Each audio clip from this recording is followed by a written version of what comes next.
नमस्कार सभी साथियों को हेल्प वर्ल्ड चैनल में आप सभी का स्वागत है। आज के इस वीडियो में हम देखेंगे कि सत्र 2019-20 का यूडाइस डेटा कैसे ऑनलाइन भरा जाना है। इससे पहले एक रिक्वेस्ट है कि आप हमारे चैनल हेल्प वर्ल्ड को सब्सक्राइब जरूर कर लीजिए, वीडियोस को लाइक कीजिए, कमेंट करके हमको बताइए कि हमारे वीडियोस आपको कैसे लगते हैं। हम ऐसे ही एजुकेशन संबंधी वीडियो बनाकर लाते रहते हैं। तो चलिए दोस्तों शुरू करते हैं। इसके लिए सबसे पहले आपको एक वेबसाइट में जाना होगा। वेबसाइट का एड्रेस यहाँ पर मैंने हाईलाइट किया हुआ है, udiceplus.gov.in। udiceplus.gov.in वेबसाइट का एड्रेस है। याद रखिएगा दोस्तों कि यूडाइस भराया जा रहा है वो सत्र 2019-20 के लिए भराया जा रहा है। जो भी आपको डेटा डालना है वो 2019-20 की स्थिति में यहाँ पर एंट्री करना है। इसके बाद जैसे ही आप इस वेबसाइट पे पहुँचेंगे तो आप देखेंगे नीचे आपको यूडाइस डेटा एंट्री का मॉड्यूल दिखाई देगा, जिसमें नीले कलर का बना हुआ है। इसमें लॉगिन का एक ऑप्शन दिया हुआ है। जैसे ही आप इस पर क्लिक करेंगे तो देखिए आप इस पेज में आप पहुंच जाएंगे। स्कूल स्तर पर एंट्री की जानी है यूडाइस प्लस के माध्यम से, इसलिए जैसे ही आप इस पर क्लिक करेंगे तो आपके सामने कुछ इस प्रकार की विंडो ओपन हो जाएगी, जिसमें आपको लॉगिन करने के लिए यूज़र आईडी और पासवर्ड का उपयोग करना है। यूज़र आईडी के रूप में जो शाला का यूडाइस कोड है वो कार्य करेगा, और पासवर्ड के लिए आपको अपनी शाला का जो पासवर्ड है वो ब्लॉक एजुकेशन ऑफिसर या बीआरसी ऑफिस से जो डेटा एंट्री ऑपरेटर हैं उनसे मोबाइल नंबर को अपडेट कराना होगा।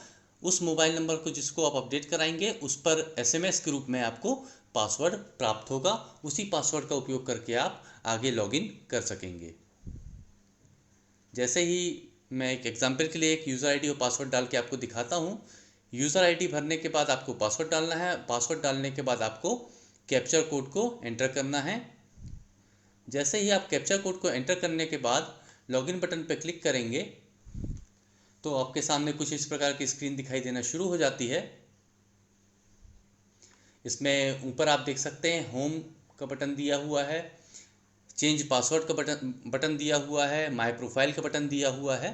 तो इसको एक एक करके देखते हैं। नीचे जो बटन हैं वो इंस्ट्रक्शंस हैं डीसीएफ भरने के लिए, यूज़र मैनुअल है डाइस के सॉफ्टवेयर के लिए, प्री फिल्ड डीसीएफ को डाउनलोड करने का ऑप्शन है, और सबसे नीचे जो ऑप्शन दिया हुआ है वो डीसीएफ को भरने का ऑप्शन दिया हुआ है, जिसके माध्यम से आप ऑनलाइन एंट्री कर सकेंगे।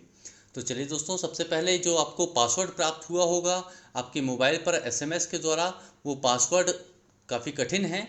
इसीलिए आपको सबसे पहले चेंज पासवर्ड में जाकर अपना पासवर्ड जो है वो आसान बना लेना है। जिसके लिए जैसे ही आप चेंज पासवर्ड में क्लिक करेंगे तो आपके सामने कुछ इस प्रकार की स्क्रीन दिखाई देगी, जिसमें ओल्ड पासवर्ड लिखा हुआ है। तो जो पासवर्ड आपको मोबाइल पर प्राप्त हुआ है उसको आपको भरना है। उसके नीचे न्यू पासवर्ड है, तो न्यू पासवर्ड जो आप बनाएंगे वो वहाँ पर आपको डालना है। उसके बाद जो न्यू पासवर्ड है उसको कंफर्म करने के लिए उसी पासवर्ड को आपको नीचे डालना होगा। इसके लिए नीचे आप देखिए click here to know password policy, password कैसे बनाना है उसके लिए डिटेल दिए गए हैं। तो इसमें आप मिनिमम 8 कैरेक्टर का आपको पासवर्ड बनाना होगा, कम से कम 8 अक्षर होंगे, जिसमें से ए टू जेड के बीच में एक अल्फ़ाबेट होना ही चाहिए। एक कम से कम न्यूमेरिक वैल्यू 0 से 9 के बीच में होना ही चाहिए। एक स्पेशल कैरेक्टर है, जैसे हैश है, डैश है, एट द रेट है, डॉलर है, परसेंट है, ऐसा स्पेशल कैरेक्टर होना चाहिए। और ओल्ड पासवर्ड के समान ये पासवर्ड नहीं होना चाहिए, और कम से कम एक कैपिटल लेटर का आपको उपयोग करना है। तो इस प्रकार आप इन 6 मानकों का उपयोग करते हुए आप पासवर्ड बना सकते हैं। इसमें से जैसे ही आप 8 अंक का पासवर्ड बनाएंगे तो ये सब डिटेल्स आपको फॉलो करनी होगी, ये रूल्स आपको फॉलो करने होंगे। अब अगला ऑप्शन दिखाते हैं माय प्रोफाइल का। माय प्रोफाइल पे जैसे ही आप क्लिक करेंगे तो आपके सामने स्कूल की डिटेल्स आ जाएगी। जैसे उसका यूज़र आईडी आ जाएगा, उसका जो एचएम है उनका नाम आ जाएगा, उनका डेजिग्नेशन आ जाएगा, स्कूल का नाम आएगा, जो रोल है जिस यूज़र से आप लॉगिन किए हैं वो आ जाएगा, और उस यूज़र का मोबाइल नंबर आपको दिखाई देना शुरू हो जाएगा। ये डिटेल्स आप देख सकते हैं। यदि इसमें कोई अपडेशन की ज़रूरत है तो आप अपने एडमिन से या ब्लॉक ऑफिस में कांटेक्ट कर सकते हैं, ताकि वहाँ से वो अपडेट कर सकें आपकी डिटेल्स को। इसके नीचे एक बटन दिया हुआ है इंस्ट्रक्शन टू फिल डीसीएफ। यहाँ पर जो DCF डेटा कैप्चर फॉर्मेट है UDICE प्लस का, उसको भरने के संबंध में जो निर्देश हैं वो यहाँ पर दिए गए हैं। इस पर आप क्लिक करके अपना जो इंस्ट्रक्शंस है उसको डाउनलोड कर सकते हैं। इंस्ट्रक्शंस PDF में डाउनलोड हो जाते हैं। ये देख सकते हैं आप, ये इंस्ट्रक्शन दिए हुए हैं, जनरल इंस्ट्रक्शन हैं, रोल्स ऑन रिस्पॉन्सिबिलिटीज़ के बारे में हैं कि किसका क्या क्या काम होगा। तो उस सब चीज़ों के बारे में यहाँ पर डिटेल दिए गए हैं, जनरल इंस्ट्रक्शंस यहाँ पर दिए गए हैं। तो इसको आप पढ़ लेंगे एक बार। उसके बाद अगला पॉइंट है user manual for UDICE plus software. इसमें UDICE प्लस सॉफ्टवेयर में भरने के संबंध में जानकारी दी गई है। इस पर क्लिक करके आप UDICE प्लस कैसे भरना है ऑनलाइन सॉफ्टवेयर के माध्यम से, उसके संबंध में जानकारी को डाउनलोड कर सकते हैं। जैसे ही आप इस पर क्लिक करेंगे तो ये PDF डाउनलोड हो जाएगा। इसमें आप देखिए डैशबोर्ड है, होम है, चेंज पासवर्ड है, प्रोफाइल है, DCF कैसे एंट्री करना है उसके संबंध में विभिन्न जानकारियाँ यहाँ पर दी गई हैं। तो इसको भी आप देख सकते हैं।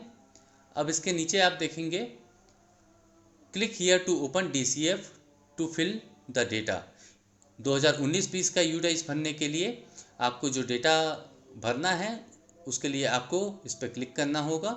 जैसे ही आप इस पर क्लिक करेंगे तो इसमें एक इम्पॉर्टेंट मैसेज आता है साथियों कि आपको स्कूल का नाम है, स्कूल का कैटेगरी है, मतलब शाला का स्तर, लोएस्ट क्लास और हाईएस्ट क्लास, और स्कूल का जो प्रबंधन है मैनेजमेंट, इन सब को जांच लेना है। यदि इसमें कोई त्रुटि है तो आप अपने ब्लॉक के डेटा एंट्री ऑपरेटर से संपर्क करेंगे BO ऑफिस में या BRC ऑफिस में, तो वो इसमें अपडेट आपको करवा सकेंगे। चूँकि पूरा जो प्रपत्र है वो इन 4 जानकारियों पर मुख्यतः आधारित होता है। अब इसमें आप ओके कर देंगे। ओके करने के बाद आप देखेंगे ये सेशन 1, सेशन 2 ऐसा DCF को बांटा गया है। सेशन 1 में स्कूल प्रोफाइल है, सेशन 2 में फिजिकल फैसिलिटीज़ के बारे में जानकारी है। तो इस प्रकार के सेशंस के रूप में बांटा गया है। UDICE के जो प्रपत्र है उसको कई भागों में, ये आप देख सकते हैं, इनरोलमेंट के बारे में है, रिजल्ट के बारे में है, और इस प्रकार जो सेशंस को बांटा गया है। अब इसके बाजू में आप देखिए नॉट स्टार्टेड लिखा हुआ है स्टेटस में, मतलब इन पर जो डाटा एंट्री का कार्य है वो अभी तक शुरू नहीं हुआ है। और जैसे ही आप एंट्री करते जाएंगे तो यहाँ पर फील्ड दिखाता जाएगा, और उसमें एक बाजू में एक और ऑप्शन दिया है लास्ट मॉडिफाइड, उसका दिनांक डला होगा, आपने किस समय पर किस तारीख को इस पर करेक्शन किया हुआ है, एंट्री की है, तो वो सब जानकारी यहाँ पर आपको दिखाई देगी कि आपने लास्ट किस तारीख पर यहाँ पर सॉफ्टवेयर में एंट्री की है, किस मॉड्यूल की। एक एक करके हम देखते जाते हैं कि इसमें कैसे करना है एंट्री। तो सबसे पहले जो फॉर्म का नेम है प्रोफाइल, उस पर आपको क्लिक करना है। जैसे ही आप उस पर क्लिक करेंगे तो बहुत सारी जानकारी यहाँ पर फ्रीज हैं, ये आप देख सकते हैं। बहुत सारी जानकारियाँ ऐसी डली हुई हैं जिनको आप बदल नहीं सकते, मतलब वो डेटा फ्रीज है। इसमें कुछ जानकारियाँ ऐसी भी हैं जिसको आप बदल सकते हैं। तो ये मोबाइल नंबर है, नेम है रिस्पोंडेंट का, लैंडलाइन नंबर है, तो ये सब जानकारियाँ इसमें आप बदल सकते हैं। जब भी आप एंट्री करें तो एंट्री करने के बाद ये नीचे बटन दिया हुआ है सेव का, सेव एंड नेक्स्ट, तो ऐसा करके आप आगे बढ़ते जाएंगे। तो इससे जो आपका जो एंट्री है, जो डेटा है, वो सुरक्षित होता जाएगा, और एक एक करके आपको सभी प्रपत्रों की एंट्री करनी है। सेव नेक्स्ट करके जैसे ही आप आगे जाएंगे तो आपके सामने एक दूसरा पेज ओपन हो जाएगा। इसमें भी देखिए आप कुछ डाटा फ्रीज है पहले से, जैसे शाला का कैटेगरी है, टाइप है स्कूल का, मैनेजमेंट है, ये सब जानकारी फ्रीज है। जबकि दूसरी ओर की जो जानकारी है उसको आप परिवर्तन कर सकते हैं। तो इसके बाद फिर से आपको सेव और नेक्स्ट करना है। सेव और नेक्स्ट करके आप अगले पेज पर पहुंच जाएंगे। तो ऐसा करके आप पूरे DICE प्रपत्र की अपनी एंट्री कर लेंगे आसानी से। ये प्रोसेस है ऑनलाइन, काफ़ी सुविधाजनक है ये एंट्री करना, क्योंकि अभी पूरा कार्य ऑनलाइन हो रहा है, इसलिए आपको जो डेटा है उस पर बहुत सावधानी से भरना है। सावधानी से भरने के साथ साथ आपको डेटा है वो 19-20 सत्र के लिए भरना है। तो 2019-20 में जो आपका डाटा था उसको आपको रखना पड़ेगा। इसको भरने के लिए एक एक करके आप भरते जाएंगे, एक साथ फॉर्म को पूरा भरना ज़रूरी नहीं है। जितना आप सेव करते जाएंगे उतने फॉर्म की एंट्री को ये अपने सॉफ्टवेयर में सेव कर लेता है, और अगले बार जब आप ओपन करेंगे तो आप उसके आगे की एंट्री कर सकेंगे। इसमें आप भरते जाएंगे तो आखिर में एक ऑप्शन दिया है वैलिडेशन का, तो वैलिडेशन के लिए बाद आपको जैसे ही आप वैलिडेशन पर क्लिक करेंगे तो आपको जो डिटेल्स हैं उनको ये सॉफ्टवेयर जो है वो क्रॉस चेक कर लेता है। तो इससे आपको जो अपनी त्रुटि हुई है उसका भी आपको जानकारी मिल जाएगा। इसके बाद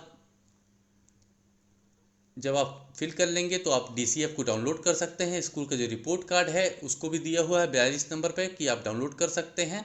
और उसके बाद कंप्लीट डेटा एंट्री होने के बाद आपको सर्टिफाई करना पड़ेगा इस डेटा को कि आप सत्यापित करते हैं कि जो एंट्री आपने की है वो एकदम सही है। तो उसके बाद आप डाटा को सत्यापित कर देंगे। इस प्रकार आपका जो काम है डाटा एंट्री का वो ख़त्म हो जाएगा। तो काफ़ी अच्छा सॉफ्टवेयर है। आशा करता हूँ दोस्तों ये वीडियो आपको पसंद आया होगा और वीडियो काम का लगा होगा। यदि वीडियो पसंद आया है और काम का लगा है तो वीडियो को लाइक कीजिए, कमेंट करिए, शेयर कीजिए अपने साथियों के साथ और सब्सक्राइब कीजिए हमारे चैनल को। धन्यवाद।